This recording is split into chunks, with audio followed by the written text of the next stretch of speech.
Hey there, welcome to लॉगिरी। I hope आपने लॉगिरी के यूट्यूब चैनल को सब्सक्राइब कर लिया होगा और बेल नोटिफिकेशन ऑन कर दी होगी ताकि जब भी मैं एक न्यू वीडियो डालूँ आपको नोटिफिकेशन मिल जाए और आप हमारी कोई भी वीडियो मिस ना करें। आज हम बात करेंगे कि एज एन एडवोकेट या एज एन लॉ इंटर्न आपको कैसा रिलेशन रखना चाहिए अपने ऑफिस के मुंशी से या लॉ क्लर्क भी जिन्हें कहते हैं। ठीक है ना, ये एक बहुत ही इंपॉर्टेंट रिलेशन होता है और जो लोग ये रिलेशन को ढंग से नहीं स्टार्ट करते हैं बहुत ही प्रॉब्लम्स फेस करते हैं बाद में। टू टाइप्स ऑफ रिलेशनशिप्स, देखिए आपको दो तरीकों से पाला पड़ता है एक लॉ क्लर्क या मुंशी से। या तो आप किसी के ऑफिस में जूनियर हैं, एसोसिएट हैं एक लॉ ऑफिस में, या फिर आपका अपना लॉ ऑफिस है, you have your own law office and the clerk और मुंशी इज योर एम्प्लॉय।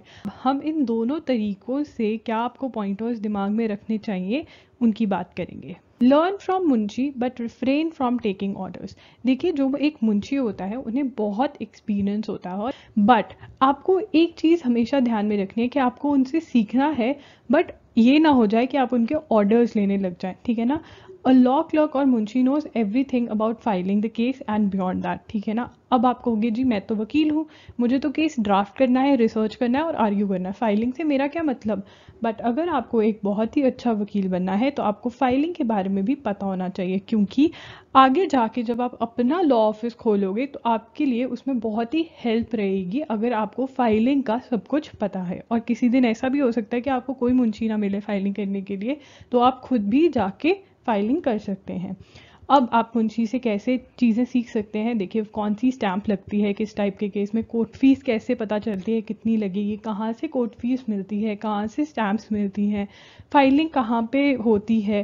ठीक है, और जो ऑब्जेक्शंस लगते हैं किस टाइप के ऑब्जेक्शन लगते हैं, कैसे रिमूव करते हैं ऑब्जेक्शंस। अब ऑब्जेक्शंस क्या होता है, आपने कोई तरीका कोई चीज़ है किसी तरीके से लिखी है, वैसे नहीं लिखना, कोर्ट के रूल्स हैं कि आपको ऐसे ही लिखकर फाइल करना है। तो आपको आगे के लिए पता चलेगा कि ड्राफ्टिंग में जब आप केस फाइनल कर रहे हो तो आप वो मिस्टेक ना करो ताकि आपका केस जल्दी से फाइल हो जाए और वो सुनवाई के लिए लग जाए। ठीक है, how a particular case needs to be drafted और which application needs to be put along with the case, ये भी मुंशी को पता होता है ज़्यादातर। What you should learn from a मुंशी। अब बहुत सारी और भी चीज़ें हैं जो आप मुंशी से लर्न कर सकते हैं, वो है difference between filings in different courts और ट्रिब्यूनल्स। ठीक है, अबाउट द जजेस, देखिए अगर आपको कहीं आर्ग्यू करना है और जो बहुत ही एक्सपीरियंस्ड मुंशी या लॉ क्लर्क होते हैं उन्हें जजेस के बारे में पता होता है, क्योंकि जिनको 30-35 ईयर्स का एक्सपीरियंस है वो आपको बड़ी बहुत ही क्रिस्प सी बातें बता सकते हैं जो आपको बहुत हेल्प कर सकती हैं। ठीक है, how to argue in front of different जजेस, की हर जज का वो थोड़ा बहुत बता देंगे कि इन जज साहब के पास जाओगे तो सीधा फैक्ट से मत स्टार्ट करना, थोड़ा बैकग्राउंड बताना, मतलब कुछ भी। जैसे फॉर एग्जाम्पल अगर इन जज साहब के पास जाओगे तो आपको फैक्ट्स डिटेल में बताने हैं, और अगर इन जज साहब के पास जाओगे तो बिल्कुल ही ये बता दो कि केस में है क्या, about the opposite counsel if you have to argue a case. अब एक पॉइंट ज़रूर याद रखिएगा, जब आप उनकी ओपिनियन ले रहे हैं तो अपना दिमाग भी यूज़ करिएगा, बिल्कुल बिल्कुल उनकी ओपिनियन के साथ भी नहीं जाना है। जस्ट कल out these things in a casual manner. देखिए उनको ये भी नहीं शो करना कि आप बहुत ही ज़्यादा इंपॉर्टेंस दे रहे हैं उनकी बात को, बट हाँ ये सारी बातें उनसे निकलवा लीजिए। They should not feel that your case depends on their opinion, क्योंकि अगर ज़्यादा इंपॉर्टेंस हो गए मुंशी को तो वो आपका जीना भी मुश्किल कर सकते हैं। How to inspect a file, file inspect करना मतलब जो जज के पास फाइल होती है, जो जज साहब के पास फाइल होती है, आप वो इंस्पेक्ट कर सकते हो। उसका एक तरीका होता है जो क्लर्क्स को पता होता है। ठीक है, what are the expenses, very important, what are the expenses for filing and everything else. देखिए क्या होता है, जब आप अपना लॉ ऑफिस खोल लेते हैं और आप किसी भी क्लर्क से अपनी फाइलिंग करवाते हैं तो आपको पता ही नहीं होता उसको कितने पैसे देना है, क्योंकि आपको यही नहीं पता कि एक्सपेंसेस कितने लगते हैं। तो कई बार आप बहुत ज़्यादा पैसे दे देते हो और फिर बाद में आपके लिए कुछ भी नहीं बचता है। Draw a line between munshi and advocate, ये बहुत ज़रूरी है। जब मैंने कहा था कि you need to learn from the munshi but you don't need to take his orders, इसका मतलब ये था कि आपको एक लाइन ड्रॉ करनी है, सीखो उनसे, बट ये नहीं कि वो भूल ही जाएं कि आप एडवोकेट हो और वो एक मुंशी है। This means that you should respect him and he और शी शुड रिस्पेक्ट यू। ठीक है ना, आप उन्हें रिस्पेक्ट करिए और वो आपको रिस्पेक्ट करें। बहुत should not be that you leave task related to advocacy and are doing law clerks work. अब क्या होता है, जब आप उनके साथ बहुत ज़्यादा फ्रेंडली हो जाते हो तो आप एडवोकेसी का काम छोड़ देते हो और आप उनके काम करने लग जाते हो, आपको पता भी नहीं चलता ये शिफ्ट कब हुई आपकी जूनियरशिप में। तो इसीलिए ये लाइन जो है ना ड्रॉ करना बहुत ज़रूरी है। Don't be rude, be polite, but they should know that you are at a higher designation. ठीक है ना, इसका मतलब ये नहीं कह रही मैं कि आप उनकी बेइज्जती करने लग जाओ, आप उनकी रिस्पेक्ट ना करो, बट उनको हमेशा ये पता रहना चाहिए बहुत पोलाइटली कि आप एक एडवोकेट हैं और वो एक क्लर्क है, तो जो क्लर्क की ड्यूटीज़ हैं वो करेंगे और जो एडवोकेट की ड्यूटीज़ हैं वो आप करोगे. The way it begins is the way it will stay forever. Yes, this is the truth. It would be possible only if you keep this in mind from the very beginning. देखिए, अगर आप ये वाली बात जो मैं कह रही हूँ, draw a line between the advocate and Munshi, you will keep this thing in your mind from the very beginning. अगर आप स्टार्टिंग से ही अपने दिमाग में लेके चलोगे तो ही सही रहेगा. The type of relationship in terms of taking and giving orders that you build stays forever. अगर आपने मान लिया कि ठीक है ये बड़े हैं, ये ऑफिस में बहुत पहले से हैं, मुझे इनके ऑर्डर्स मानने हैं. देखिए, who is the boss in the office? The boss is the advocate, right? जो आपके सीनियर एडवोकेट है, ही इज़ और शी इज़ द बॉस. आपने उनके ऑर्डर्स लेने हैं, ना कि मुंशी के. और अगर आप पहले दिन से मुंशी के ऑर्डर्स लेने लग गए ये डरते हुए कि यार सीनियर के पास कौन जाएगा, तो फिर आपका हमेशा के लिए यही रिलेशनशिप बन जाएगा. When associates are not friendly, you try to find a friend in a law clerk of which they try to extract benefit. देखिए, बहुत बार होता है आपने एक नया ऑफिस ज्वाइन किया तो कोई भी एसोसिएट आपके साथ दोस्ती नहीं कर रहे हैं या आपके साथ घुल मिल नहीं रहे हैं, और तो आपको लगता है कि ठीक है मैं मुंशी के साथ दोस्ती डाल लेता हूँ या डाल लेती हूँ, जो कि बहुत ही गलत बात है. देखिए, you are an advocate and you need to do the work of an advocate. अगर आप you will start doing the work of a clerk, ultimately you won't be able to learn the skills of an advocate. Our clerks are the life line of an advocate. देखिए, अगर आप starting में एक ऐसा relation build कर लेते हैं जिसमें कि उस क्लर्क को भी आदत पड़ जाती है आपसे काम करवाने की, तो आप अपने सीनियर को भी एक पॉइंट पे जाके कंप्लेन नहीं कर सकते, बिकॉज हर ऑफिस का जो लाइफ लाइन होती है वो होते हैं क्लर्क्स.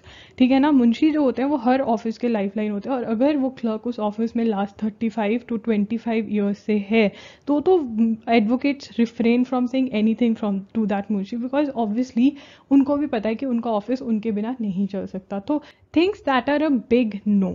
कौन सी वो चीज़ें हैं जो आपको बिल्कुल भी नहीं करनी है? वो है कंप्लेनिंग अबाउट योर सीनियर और any other associate to the munshi. देखिए, मुंशी कुछ भी नहीं कर सकता है अगर आपको कोई प्रॉब्लम है ऑफिस में. इससे बेटर है कि आप वो सीनियर के साथ बैठकर सॉल्व करने की कोशिश करिए instead of talking to the Munshi.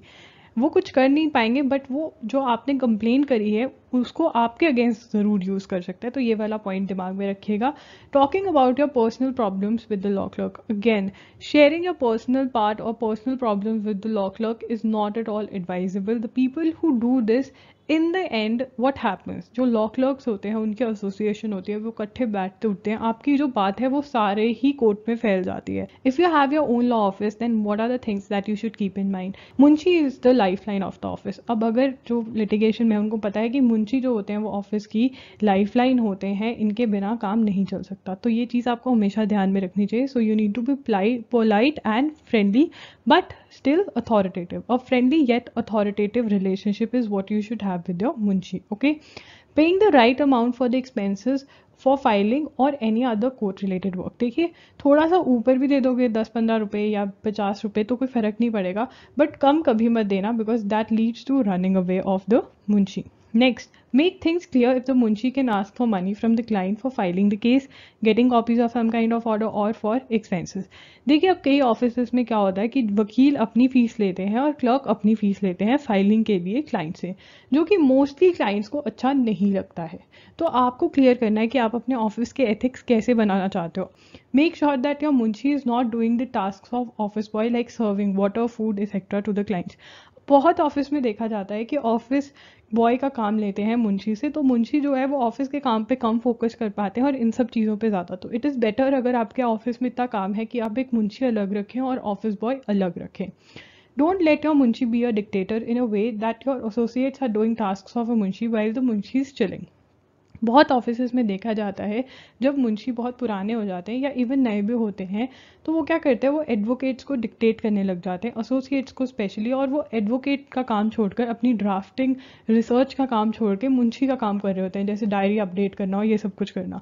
तो you need to see into it कि मुंशी जो है वो ऑफिस का डिक्टेटर ना बन जाए. कि आपको ये वीडियो हेल्पफुल लगी होगी. अगर आपको वीडियो हेल्पफुल लगी तो प्लीज़ लाइक कीजिएगा और अपने फ्रेंड्स के साथ शेयर भी कीजिएगा. चैनल को प्लीज़ सब्सक्राइब करना और बेल नोटिफिकेशन ऑन कर देना, ताकि जब भी मैं एक न्यू वीडियो डालूं आपको नोटिफिकेशन आ जाए. और अगर आप चाहते हैं ताकि आपको वीडियोस की नोटिफिकेशन मिले और जो हम एक्टिविटीज़ कर रहे हैं लॉगिरी पे उसकी नोटिफिकेशन मिले। तो हमारा टेलीग्राम ग्रुप ज़रूर ज्वाइन करिएगा। अगर आपको ये वीडियो हेल्पफुल लगी तो प्लीज़ मुझे कमेंट करके नीचे बताइए कि आपको ये वीडियो हेल्पफुल लगी, ताकि मैं और ऐसी वीडियोस बना सकूं जो आपको ज़्यादा से ज़्यादा हेल्प कर सके। आप मुझे इंस्टाग्राम पे भी फॉलो कर सकते हैं, वहाँ पे मैं @IAMLogiri के नाम से हूँ। वहाँ पे आप फॉलो कीजिए क्योंकि वहाँ पे हम बिल्कुल डिफरेंट कंटेंट डाल रहे हैं और चाहते हैं कि मैं आपको वीकली न्यूज़लेटर भेजूँ जिसके अंदर मैं लॉ के बारे में और भी अच्छे से बात करती हूँ। तो प्लीज़ अपनी ईमेल आईडी नीचे दिए गए डिस्क्रिप्शन बॉक्स में एक लिंक है, वहाँ पे जाके अपना ईमेल आईडी ड्रॉप कर दीजिए ताकि जब भी मैं कुछ ऐसा करूँ आपको ईमेल पहुँच जाए और आप वो देख सकें। वो मैं यूट्यूब चैनल पे नहीं डालती हूँ, वो सिर्फ मेरे जिन्होंने न्यूज़लेटर सब्सक्राइब करा हुआ है उनको भेजती हूँ। आज के लिए इतना ही, मिलते हैं जल्द, बाय।